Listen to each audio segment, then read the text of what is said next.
Hello and good evening to the Savvy Street Show. We have our esteemed political panel again, and this time we were going to talk about Donald Trump the first 100 days, and it's more like the first 116 days. I don't follow numerology, but maybe 116 is a auspicious number. We have Ruth Papazian. She is a political consultant who helps moderate Democrats. Are there any? Some of us ask. Welcome to the show, Ruth. Thank you. They're like unicorns, but I do find them.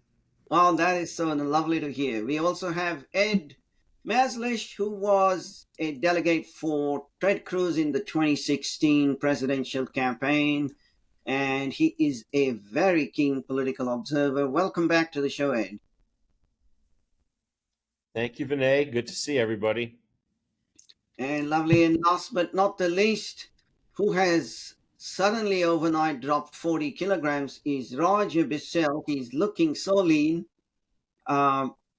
He is a musician and philosopher, and again, another very keen political observer. Welcome back to the show, Roger. Thanks, Vinay. I'm still trying to whittle off a few more kilograms, as you say, but it's good to be here. Thank you. No, I didn't mean that you need to. I just think it looks very lean when you're on the smartphone. Okay. Okay, we'll jump into it. Ed, first, what is your general impression of the first 116 days of Trump in office? Specifically, has he kept his promises? Is he on track? And have any of his actions either surprised you either in a good way or a bad way? My overall impression is that he's had a very positive first 100 days. He's had a very active first 100 days. As far as promises, the one promise that he's kept is to close the border. It's not that I think that he has broken promises, because I don't, but I think it's more of a general thing that he's just been a very activist president, and he's shown a real contrast to sleepy Joe Biden. I think that he's doing the flip side of the Democrats are trying to throw everything they can at him to see what'll stick, and Trump is basically doing the other side of that. Except Trump is on the winning side of pretty much every issue. So he's being very active and very agile politically, and he's winning. So that's my take on his first 100 days. Terrific. Ruth? Well, Trump was elected to tear down every existing system and start over. So he's at the early stages of this Herculean undertaking. And, there are forces arrayed against him that are not going to make it easy. He has an out-of-control federal judiciary. He has a Supreme Court Chief Justice who is loath to take on the most contentious constitutional issues. He has weak-kneed rhinos who are hell-bent on not making budget cuts permanent and on watering down bold proposals like turning the clock back to when you didn't pay taxes on Social Security. So how he's dealing with all of this is he tries and discards one tactic after another until he finds the right one for the specific thing that he wants to accomplish. So when something he tries fails, or when he hits an unexpected judicial or political roadblock, he quickly pivots to another tactic. This isn't chaos, as the Democrats claim. This is being nimble. Unlike other politicians, he doesn't give up at the first failed attempt. He has a plan A, B, C, D, and E. So this is Trump's MO. And I feel it matches the MO of the leftists and the establishment politicians in his own party who are trying to slow his roll, because they have an endless supply of monkey wrenches that they're throwing into the works. And what Trump does is retools and moves forward. Exactly. Great. Roger? Well, I want to append a comment to what Ed said. I saw a really funny video the other day where Chuck Norris was fighting 500 gorillas. And it was hilarious. They were all attacking him in a big horde, and he was just pivoting and wheeling around, and they were all trying tackle him or destroy him, and he just demolished every one of them. And I thought, oh, that's kind of like Trump. So, and the other comment is, we have such a divided nation, and maybe this isn't the right place for the comment, but it seems to me that, Jefferson talked in the Declaration about a long train of abuses.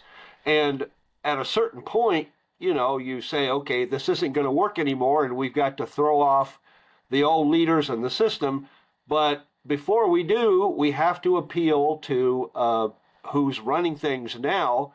And Trump is trying to do that. He's trying to work in the system. He's not out there saying, hey, let's have a coup or have a military takeover. He's trying to work the machinery that is in place. And he's trying to undo all the harm and the violations of rights that have been done by years of GOP and Democrat Congresses and presidents.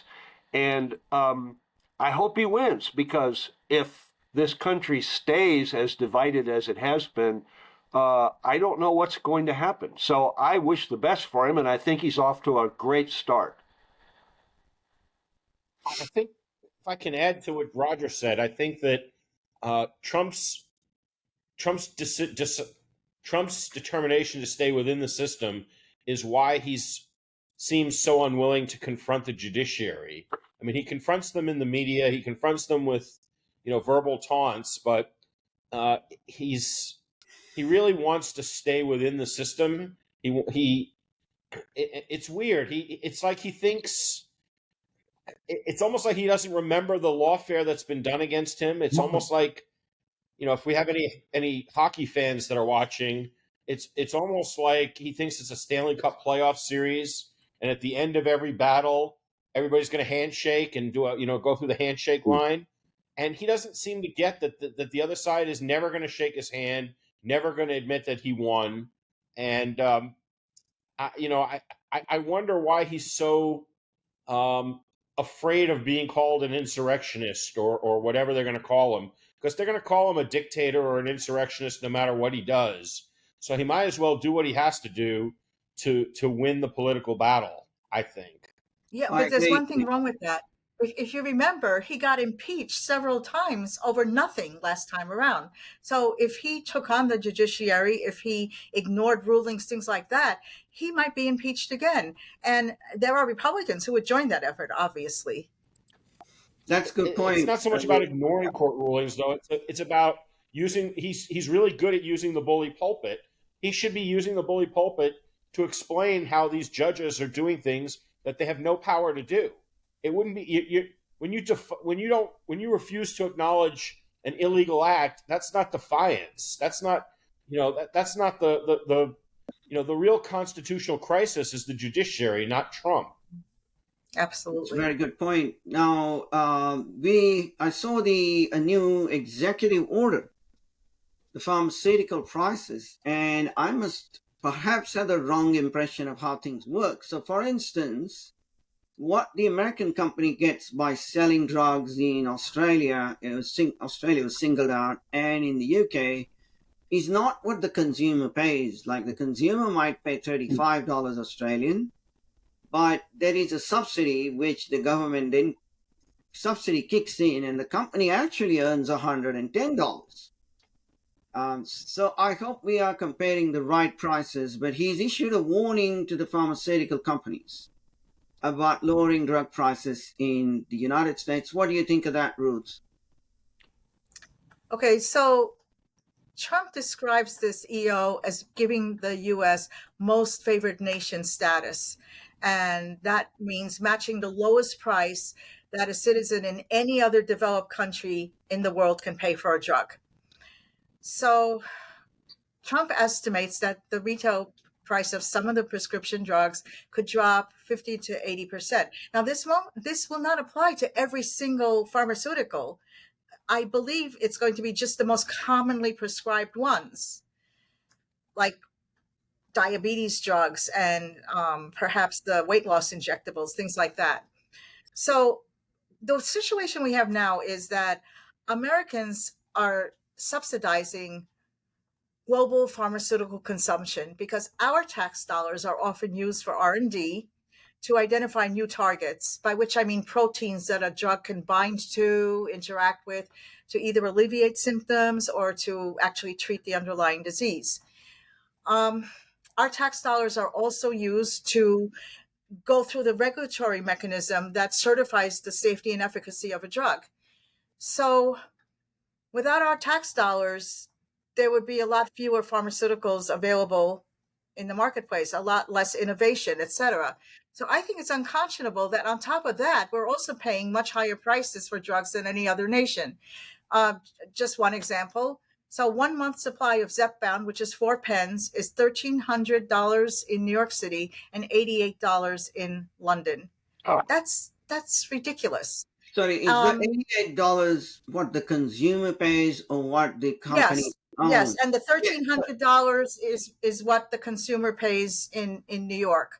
Um, sorry, let me I'm just gonna interrupt there. I have a couple of quotes here that I'm sorry. Let me just make another observation. Hmm. What the pharmaceutical company makes in the UK is very different from what the consumer pays. They are making substantive profits in the UK as well, because there's a lot. Some things have huge subsidies and some have small subsidies. I mean that's true in Hmm. Australia as well. The difference is you got to negotiate with the government, who has is a much bigger negotiating power than any individual consumer when they're subsidizing a drug. So that Hmm. kind of is a 88 versus 1300 is not the right comparison with respect. Well, I want to quote White House Health Policy Advisor Callie Means. I have notes here. She had a post on X. It says, the US is less than 5% of the world's population, but produces 75% of worldwide pharma profits. That's not the free market, it's rank corporate capture. So that's Okay. my answer to that. But how did this happen? So how did we get here? Um, so other countries are bulk buyers of pharmaceuticals, and neither Medicare nor Medicaid directly dictates drug prices. Um, for enrollees like the health bureaucracies in foreign countries. They just don't do that. They don't negotiate prices. Um, I don't know if you read Scott McKay in American Spectator, but he had a fantastic, I thought, analysis of this. So I just want to read that too. He said, there's a lot of price setting happening in the international pharmaceutical market. It just happens everywhere else but here. What Trump is attempting to do is play the same game as those countries play to cram down drug prices. It isn't an assault on the free market. There is no free market in prescription drugs. Since World War II, it's been a cartel market, and it's simply been the American people getting hammered by it. So Okay. that's my view. I mean, and I thought his article was brilliant, actually. Thank you. We might put a reference to it. Roger, anything to add there? if Ed has something he would like to add, I will yield my time to him. He wrote something a few days ago I thought was excellent, and if there's anything Ruth didn't cover that he would like to join in with, have at it, Ed. All right. Well, thank you for that, Roger. My take on this is that the issue here is that arbitrage has been prohibited by law. And what do I mean by that? When a drug is $88 in London and $1,300 in New York, the free market would solve that problem by having entrepreneurs purchase large quantities of the drug for $88 in London and bring it back to New York and sell it for somewhere between 88 and 1300, starting with 1200, and then as more competition join the fray, it would be bid down to 1100 to 1000. I don't know where, no one knows where it would end up, but that's what arbitrage is. When there's a differential price in two different markets, it's a business opportunity to buy low and then sell high, and then the excess buying of the low is going to push the price of the low up and the excess selling in New York would drive the price in New York down. Now that can't happen because reimportation of drugs is prohibited by law. So the free market doesn't exist. There Mhm. is no free market at all because that would be the mechanism by which the free market would deal with the problem that Trump is trying to deal with. So when he says he wants to have most favored nation status, and he defines that as you sell to us at the lowest price the lowest price that any other developed country sells, he's trying to mimic that arbitrage process, which the law now prohibits. And he can't. You know, it'd be great if Congress would repeal that. But even if Congress repealed it, you would still have to deal with the issue of contracts between the pharmaceutical companies and the British government, where they might try and the pharmaceutical companies might try and prohibit resale of the products. Now, whether they could do that or not is another open question. But part of the executive order also empowers the FTC to investigate whether enforcement actions for price gouging should be considered. Now, from the pharmaceutical company's perspective, they only can get away with this because they recover all their R&D costs, as Ruth said, from the American public. Once they've, and not just R&D, but the cost of trials and testing, all of that is borne by the American public, by the American consumer and the American insurance companies that are third-party payers for drugs, including Medicare and Medicaid. Once the drug is approved for sale in the U.S., the marginal cost of another unit is infinitesimally small. That $88 vial probably only costs about $5 for the pharmaceutical company to manufacture. So they're still making a big profit when they sell it for $88. The marginal cost when you take out all the fixed costs is much lower. So they're able to make a profit, and they're able. The game that's being played makes it look like socialized medicine can produce better drug prices than a free market can, and that's entirely not the case. It's only because we have this rigged market that allows the socialist countries to take advantage of marginal cost pricing, and the arbitrage system is prohibited. So I think that this is a fantastic executive order. I think that the arbitrage system is the way the free market would handle this. And because that system is banned by law, something needs to be done to work around that. And Trump is trying to work around that. So I think it's a fantastic executive order. That was a great analysis. Thank you. Yes, yes, I will add to Thank that. you. Trump just barely got started in his first administration, pointing out that Europe was not bearing its share of its defense, that it was being heavily subsidized by what the U.S. was providing with the nuclear umbrella and the relative proportion of contributions to NATO.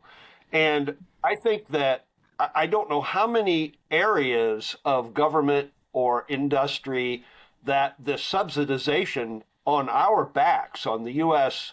people, the taxpayers' backs, this occurs. But now this is like huge example too, the Big Pharma and how we are subsidizing so much of what the Europeans benefit from these drugs that we pay huge prices for and they get for quite a bit less. So I think that, I don't know who is guiding him in this, but remember 30, 40 years ago, he used to be talking about how the U.S. is taken advantage of by other countries. And he said it so many times, just it sounded like a catchphrase or a truism that he was saying. And people say, oh, that's just Trump ranting about the U.S. being taken advantage. But subsidization, it's pretty monstrous if you think about it. I mean, we're so generous over here, but that should have ended a long time ago once everybody got on their feet from World War II, and it's still going on. Exactly. Mm-hmm. Yeah, between all this subsidizing, the fraud, waste, and abuse that Doge is finding, and our taxes getting jacked up almost year after year after year, and there's going to be a revolution in this country if this stuff doesn't stop. I know. How much more can you squeeze the middle class? Yeah, I think we'll move on to the next question. But before I do, I want to keep that point alive, that it enrages the American consumer to find out London's paying $88, the UK is paying $88 on something that costs 1,300. The pharmaceutical company is not actually earning 88, it'll be more like 800. So that's still a substantive difference. And the difference is because the negotiating power of the UK health system, and same with Australia and other places. So it's got to compare the right thing, the apple with the apple, and it's that equality. I think it's fair to aim for and ask for, that the net proceeds rather than, if they want to subsidize, that's their problem. That's UK's problem. Okay. The Saudi thing, I've seen all his pivots to Saudi as essentially isolating Iran.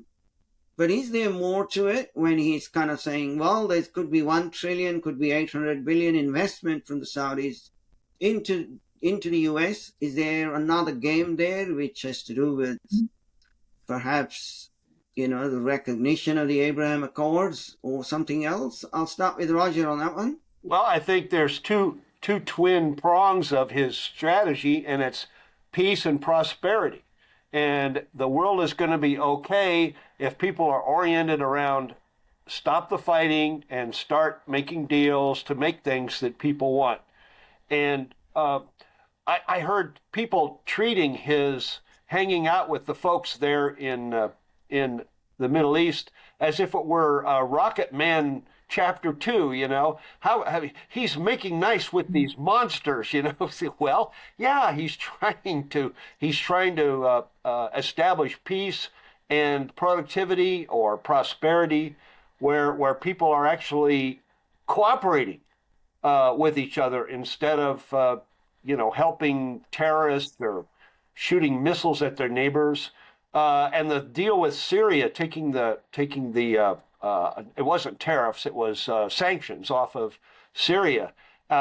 Everybody is excited about that, and then there are people in the U.S. who think, "Oh, that's just terrible." We're making nice with these monsters. Well, in order to get peace instead of war, you have to stop snarling at each other, and you have to stop acting like you're ready to stab the other person when their back is turned. So I'm all for what he did. I don't know too many of the details, but it sounded huge. Okay, Ed?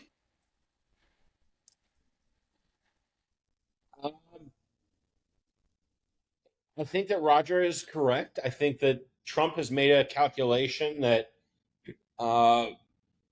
that he can get the terrorists and the murderers to trade their guns for commerce.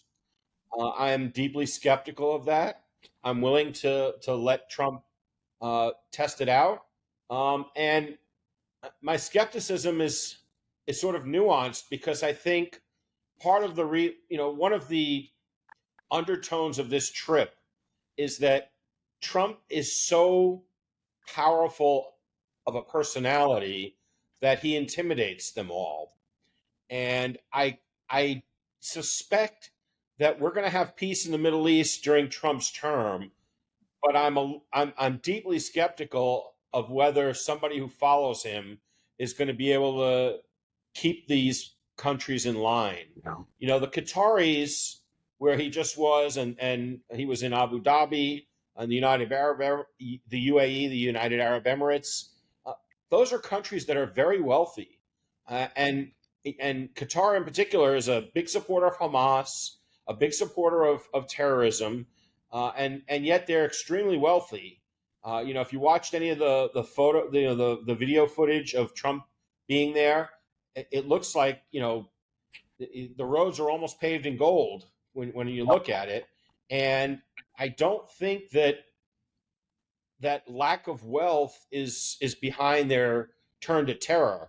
Leaving aside that that's just sort of a standard leftist explanation for crime domestically, I don't think it's any better an explanation internationally for terrorism.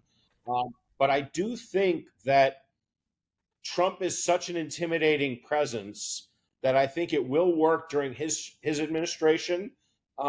And secondarily, I think that it's also just a recognition of reality. I mean, when you have trade deficits, where's the money?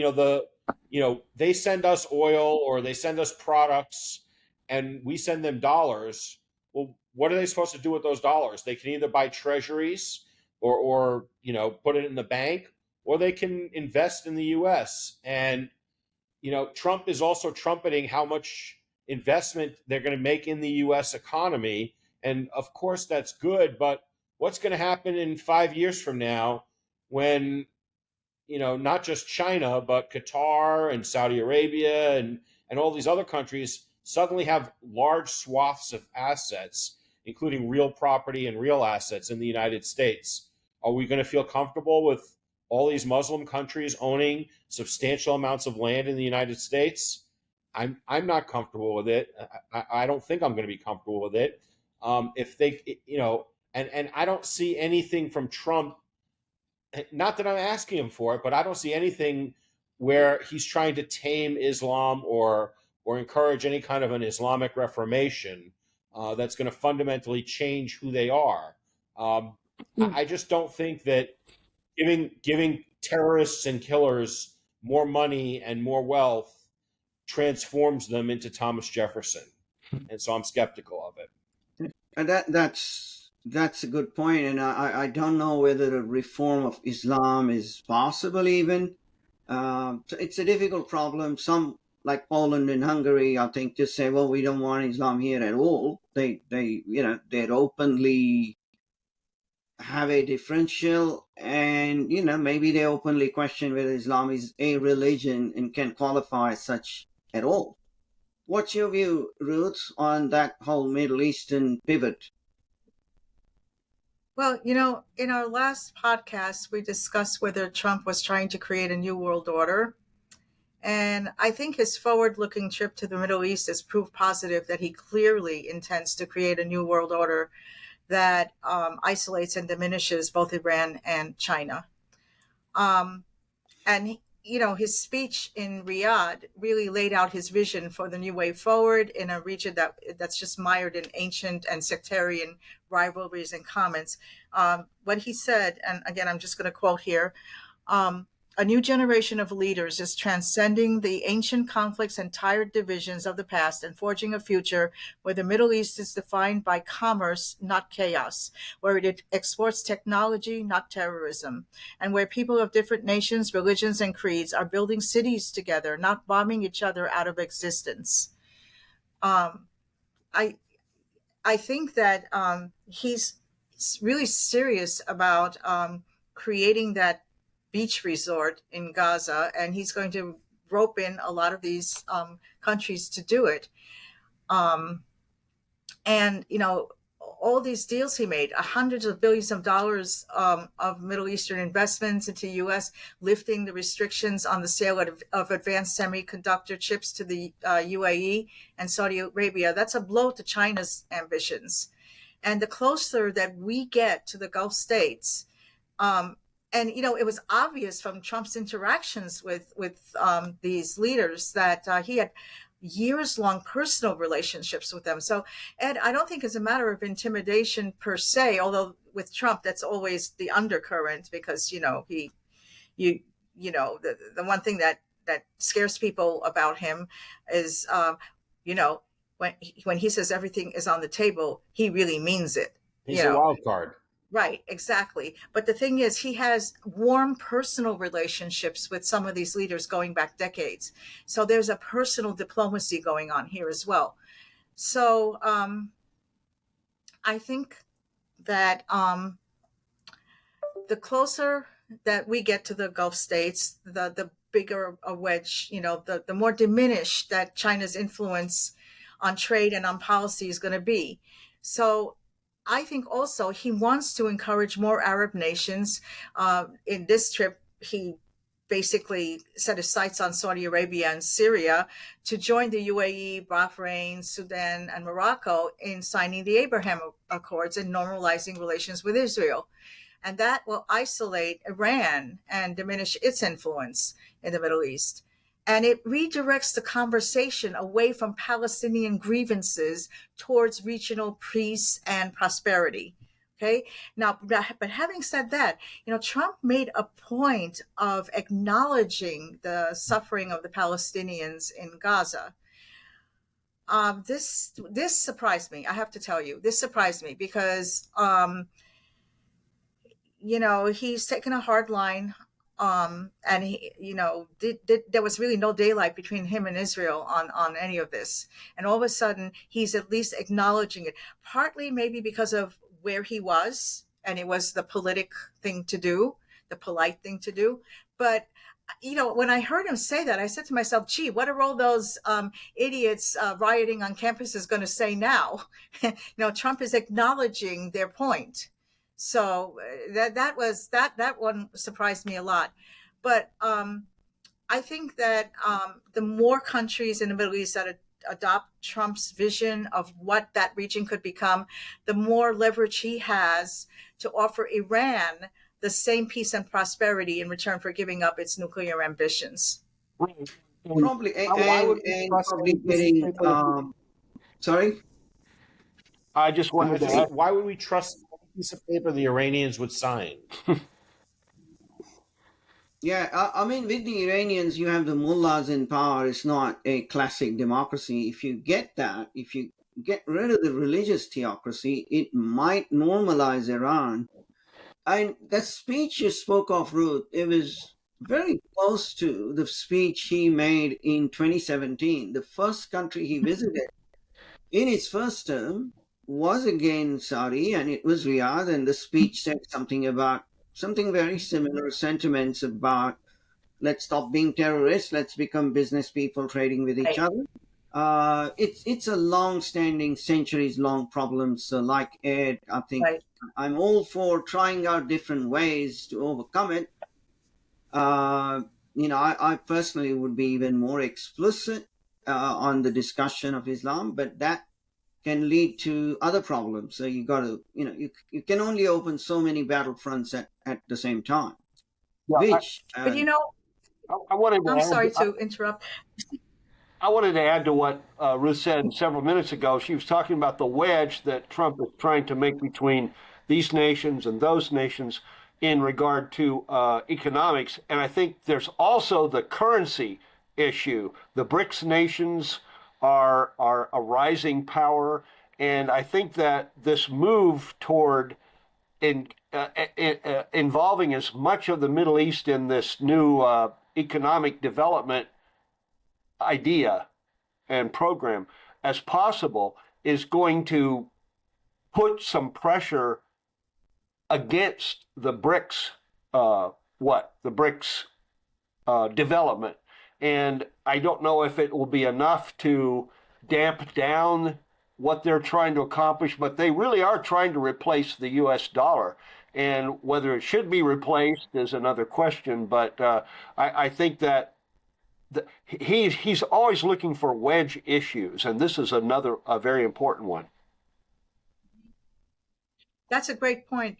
And just to also expound on something else, I think that as the region becomes more unified and as peace and prosperity is becoming normalized, the Iranian people are going to see this, and they might finally rise up against the mullahs and overthrow them and reclaim back their country.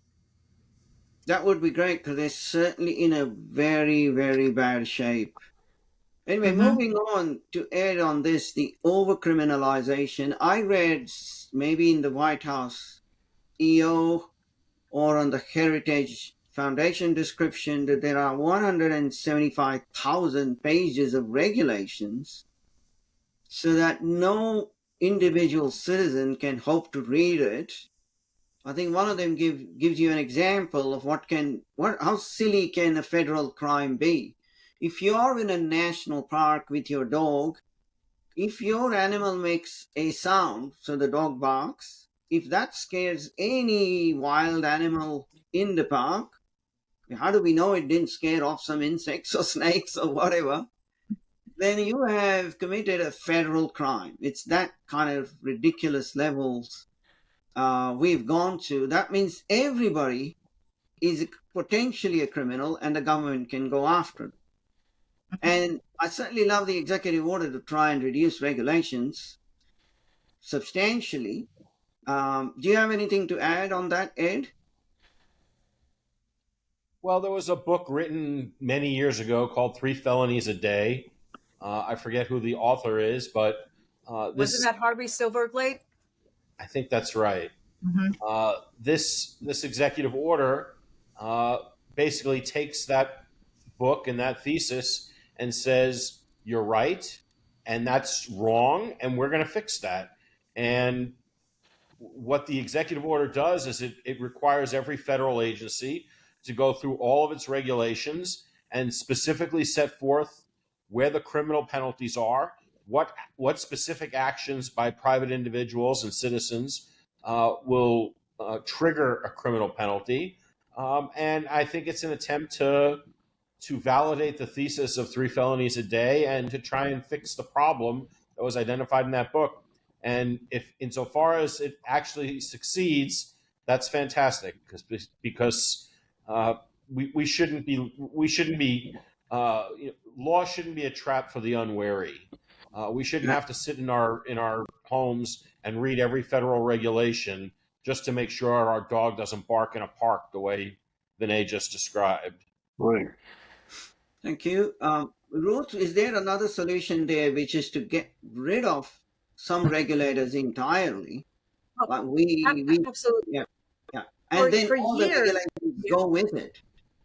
yeah, for years I have said we don't need more laws, we need better laws, because a lot of the laws we have now are either vague, unenforceable, have unintended consequences, and they need to pass new laws to fix the old laws that were flawed, et cetera, et cetera. It's like it's ridiculous.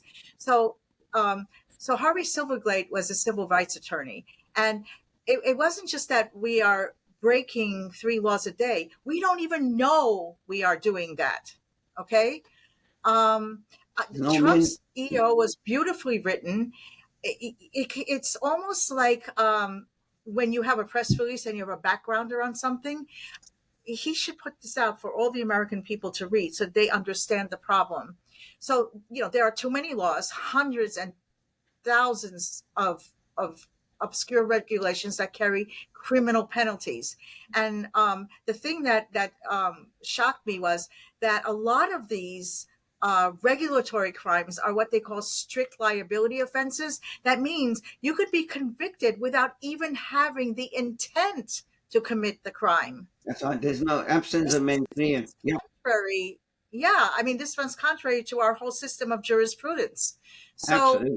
um, he wants to ease the regulatory burden on Americans to help ensure that they cannot be prosecuted for violating a regulation they didn't even know existed. So what I think is going on here, he wants to make sure that government officials cannot unjustly target people, which has happened, and weaponize the criminal code against them. So Trump promised to take on the 2 standards of justice and the weaponization, weaponized prosecutions when he ran. And I think that with this EO, he's taking steps to fulfill this promise. Thank you, Roger. Sure. In olden times, the problem with not having the laws clearly spelled out and in low enough quantities that everybody could know them and learn them and understand them, it was like whatever would displease the king, then the king could haul you in and have you flogged or whatever. And now it's, instead of having to guess or not know what might set the king off, now instead it's like thousands of laws no one can learn and understand. And what it involves is the people who have nothing better to do, and this leads to the whole question of another divisive factor in our society. Some people will just say, oh, look at this. I'll bet there are lots of people in my neighborhood that do this. And so if they have it in for you, they can just say, they can turn in an anonymous report and and you didn't even realize you were breaking the law. You know, maybe you had a little puddle out in your backyard and you put some dirt on it, and he filled in a wetlands, you know. And so just the idea that it attracts people to turn on each other. That was one of the features of the real totalitarian governments, was it encouraged people to snitch on their parents, on their spouses, on their neighbors, and there's nothing good comes from that. Thank you. Moving on, this is probably one of our biggest topics of the day. Second last question. Ruth, there is a certain way Trump has played the tariff game, if I may call it that, and frankly, I'm disappointed. A lot of those conversations could have been had without declaring tariffs, then a pause, then it goes up, then it goes down. Do you think he's playing the tariff game the way it should be played? Okay, well, first, this is going back to my opening comment on the first question about how he's going to just use one tactic after another until he finds something that works. But, I'm a little bit amused by free trade absolutists, rather, because they have to confront the reality that free trade does not exist in a world with trade barriers and tariffs and Timu. Mm-hmm. So it's like being in a faithful marriage when your spouse is hooking up on Tinder. Now, in some cases, as with the UK and India, Trump will be able to achieve something as close to a bilateral free trade zone as possible. And that's already happened in those two cases. China is going to be a tougher nut to crack, and they're going to have to come to terms on tariffs at some point. Because according to their own data, the U.S. accounts for something like 2.84% of their GDP. That was last year, and almost 15% of its exports were sent here. That's a huge amount. So, but with tariffs and with a lot of things that Trump does, there's always another angle or a larger picture. And in this particular case, he has a very ambitious tax cutting plan that he's approaching on multiple fronts. So one thing, of course, he's doing is wringing out fraud, waste, and abuse from federal spending, with Doge discovering and spotlighting them to shame lawmakers into rescinding these ridiculous expenditures. So that's one way of spending less. But, revenue from tariffs. Okay, tariffs used to fund the entire federal government before the Revenue Act of 1913, and that established the federal income tax system. So those nations that don't play ball with Trump, they will be subjected to the tariffs. And this revenue will help fund the middle class tax cut that Trump is proposing. And the figure changes a little, but what he would like to see is that the first $150,000 to $200,000 in income is exempt from taxation. That would be huge for the struggling middle class in this country. Now, I have to be honest, I feel more strongly about taxation being theft than I do about bilateral free trade. So I agree with getting revenue from tariffs to make a significant tax cut possible for the middle class. Okay. Roger?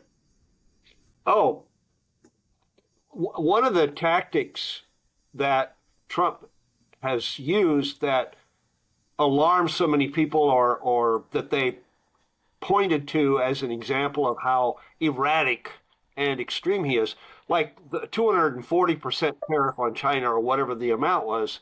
And this is a standard or typical negotiating ploy. You put the most extreme demand on the table just to say, now that I've got your attention, let's sit down and talk about where we want to go with this. But if you're just going to say, well, instead of 15, let's make it 17, how do you like that? Well, that's not going to move the needle.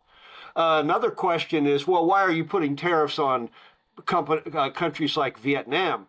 Well, because they are a third party that China funnels its things through in order to try to evade the tariffs.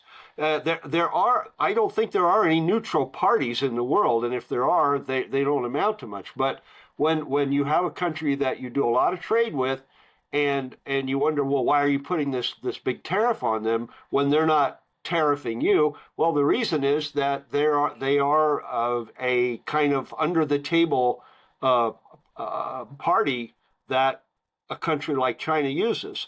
The other issue about taxes versus tariffs, um, until we get the federal government small enough that it will fit in my bathtub, I don't.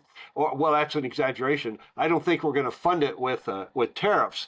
But as we all know, the last 100 years has shown an enormous growth in things that we don't think that the federal government should be doing. And if you cut that by 50%, if you cut that by 75%, or whatever, all of it, yes, tariffs could do it.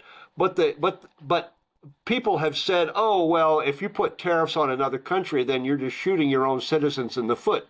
Well, yeah, but this is a conflict, and we're trying to get them to stop abridging free trade with their tariffs. And we're doing it in retaliation. And Adam Smith said, if you use it wisely and temporarily, then it might be a successful way to get people to negotiate a lowering or an ending of their trade barriers. So here's the deal. When you're in a conflict, whether it's a kinetic war with bullets and missiles, or whether it's with tariffs, there's going to be a cost. And if people are whining about, oh, you're making my T-shirts cost more. Yeah, but your T-shirts, you're going to have fewer dollars to buy your T-shirts with in a kinetic war too. The point is your government big and strong enough to get the other party to stand down and stop aggressing with their tariffs or with their bombs and missiles? And if you are strong enough, and Trump seems to think we are, then it will work. And 90 days, maybe that's enough to get it done. I certainly think so, but I personally would have had a ratcheting game maybe, or a direct behind the scenes negotiation game, then go to 200%, come back to 15 or 20, and it's all over the place. The markets are getting spooked. How would you have done it, Ed? Well, I think that I'm going to be the dissenting voice on this panel. Let me stipulate at the outset that voluntary trade increases the wealth of both parties and, in fact, does maximize worldwide wealth. But maximization of wealth is only one policy consideration. It's an important one, but it's not the only one. And everybody can see that in our individual lives. We don't work 20 to 22-hour days, 7 days a week. We give up work opportunities. We give up opportunities to make more money in order to sleep, in order to spend time with our families, in order to take vacations, in order to have hobbies, in order to have friends. There are a whole host of reasons why we don't maximize wealth. And everybody understands that it's obvious at the individual level. And somehow the Austrian economists and the free traders have convinced people that at the national level, the only thing that matters is maximization of wealth. Well, I'm sorry, but I don't think that's right. I don't think, I look at the difference between how we treated China and the embargo we placed on Cuba. Cuba is not a threat to the United States. China is. What's the difference? We engaged China commercially. We allowed China to obtain the benefits of free trade. Yes, we got richer too. We got lots of iPhones, lots of electronics, lots of crappy stuff too, but some good stuff too. And undoubtedly our wealth was maximized, but our security was minimized. And it's not just security. I mean, as you guys have discussed before me, sometimes these countries are using tariffs against us. And Trump is using tariffs in a way that Adam Smith sanctioned and said, Adam Smith said that we can use tariffs to try and lower other people's tariffs. That's fine. That's a legitimate use. But even beyond that, we deputize the government, for instance, to defend us, to engage in national defense. Well, how can the government be in charge of national defense without knowing what a weapon is, what is needed to make weapons, whether we need steel, whether we need computer chips, whether we need bullets, whether our people need food, why would we, or whether we need pharmaceuticals?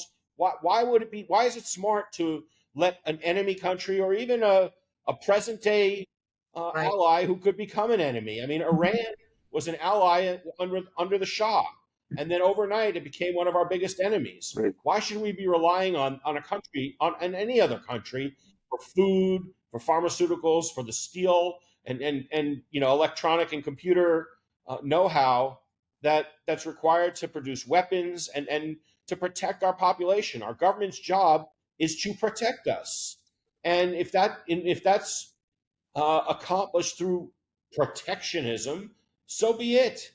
Like I said at the outset, maximization of wealth is an important goal, but it is not the only goal, neither at the individual level nor at the government level. And I am perfectly happy with a government that tries to maintain as much free trade as possible, but within a greater context of saying we are going to protect our people. We're going to make sure we have the industrial base to be the arsenal of democracy, to be able to defend ourselves, to build ships, to build warships, to feed our people, to have antibiotics, all sorts of things that, yes, the government can know.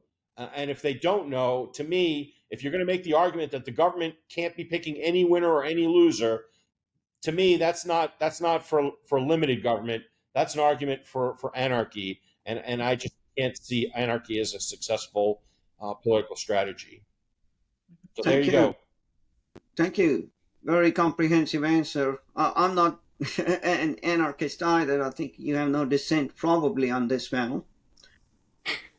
Last question of the day, we'll start with Ruth. And I'm talking about defunding woke agendas and not just about what Doge found. What Doge found was a lot of criminal action.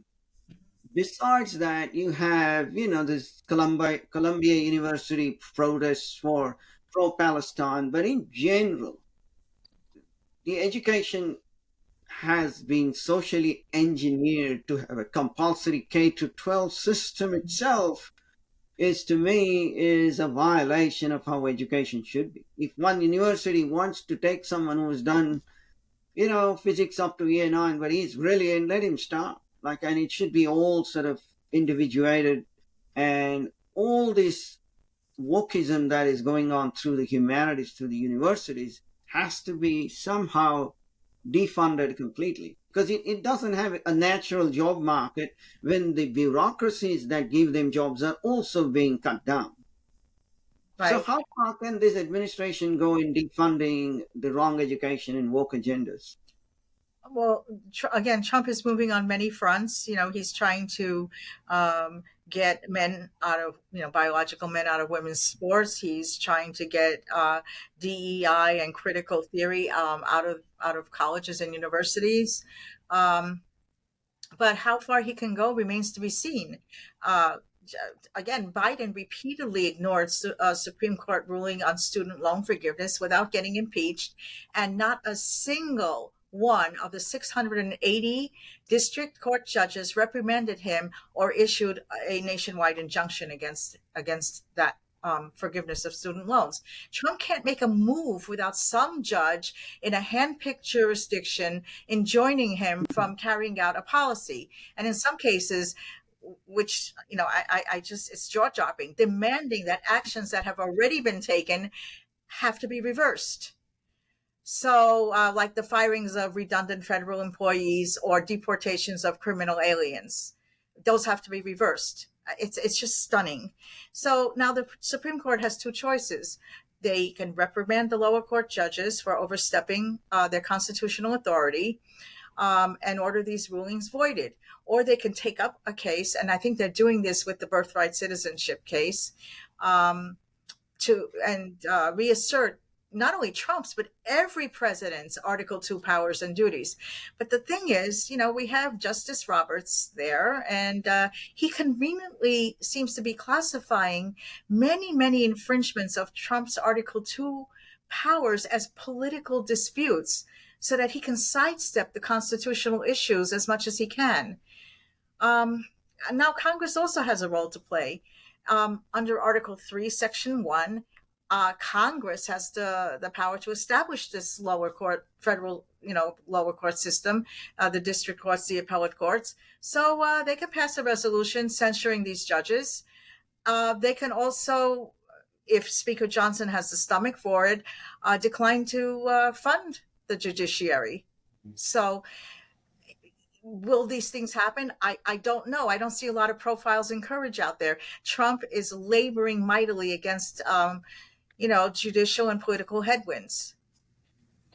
Yep. Roger, Sure. how would you defund even more woke agendas? Well, I step way back from it and say what should be funded and what shouldn't. And we have a long tradition of looking very sternly at anyone trying to use federal dollars, tax dollars, to fund churches and church activities. That's one reason why tax credits for education and that kind of thing has had such a headwind to fight against, because of people trying to make that a separation of church and state issue. But if you look at education, if you look at pharmaceuticals, if you look at lots of different areas in social life which are not core government functions like the police or the courts or the military, you've got to ask, shouldn't we have, for instance, separation of church and separation of education and state? Well, yeah, I think so. Absolutely. Absolutely. And you can go down the line. Of course, the anarchists want to go all the way. There should be no state, period. But you should not have people in power dictating how the courts are done. And we do have separation of powers in the Constitution to try to preserve some kind of independence of the courts. However, as Ruth pointed out, the Congress does have the power to defund those lower courts, and I think that they should use that power if the lower courts are abusing it. Okay, Ed, any additional solutions to what Trump already proposed? Before I offer my own insights, I just wanted to make two quick points in response to Ruth and to Roger. Ruth mentioned that Chief Justice Roberts is making this out to be political questions. Insofar as it's a political question, the court has no role in political questions. The court should not be deciding any political questions. Those questions are reserved for the elected branches, and there's a political question doctrine that the courts readily invoke to avoid stepping on the toes of the elected branches. The fact that they're not doing it here just shows that they're trying to overstep their authority. And Roger, you mentioned the separation of education and state, and I don't see how that's applicable when the federal government is funding billions and billions of dollars. The federal government routinely puts strings on all the monies that it sends out, whether it's highway funds or education funds or anything else. So there's no issue of separation of education and state here. If Harvard doesn't want the controls that are being demanded by Trump, their alternative is to turn down the money. Right. It's not to say, well, we're going to take the money but not the strings. They can't do that. Right. Yeah, but they're suing. They're suing for the money. I know, and I think that they're wrong. Right. And I don't think it's an issue of academic freedom whatsoever. Right. Absolutely. As far as the issue as a whole, I think it implicates the Impoundment Control Act of 1974.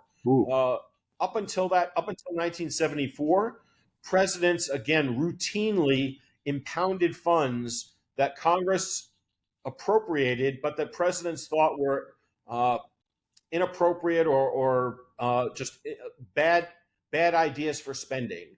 And the executive branch controls the Treasury, and the president routinely directed the Treasury not to spend certain monies, even though Congress appropriated them. And that was an ongoing battle for 175 years or so, until the Impoundment Control Act of 1974, which was passed over a veto The veto is overridden, and that prohibits the president from doing that. It's never been tested in the courts. I don't know how the courts would respond to it, but to me, I think it's within the president's power under Article 2 to impound funds that he believes are Properly, yeah. improvident for purposes of federal spending. And I don't think it's a judicial question. I think it's a political question. I think Congress's only recourse, or the only recourse against impoundment, would be impeachment, and let Congress have the balls to do that. Whether the courts would agree with me or not, I don't know. I suspect they would probably disagree with me, but that's what I think is the correct position. I think that's what the Constitution says. And if Trump wants to make that argument on constitutional grounds, he should say we're not spending this money unless Harvard promises to to protect its Jewish students and to not have DEI and whatever other strings the Trump administration thinks are consistent with a congressional appropriation and with with the Civil Rights Acts. So that's what I think should be done, if he's listening to me. Thank you. Yeah, the more strings that are attached, the better it is. And I would also favor stopping the money altogether to these kind of institutions that are so far gone, like the Ivy League, that it's almost impossible to bring them back to, a kind of pro-Western civilization institution. Anyway, I wanted to say thank you to everyone for being here today. We've had a very good round, and to the Savvy Street Show listeners and viewers, I hope you enjoyed this. Keep tuning in to become savvy and to stay savvy. Thank you and good night.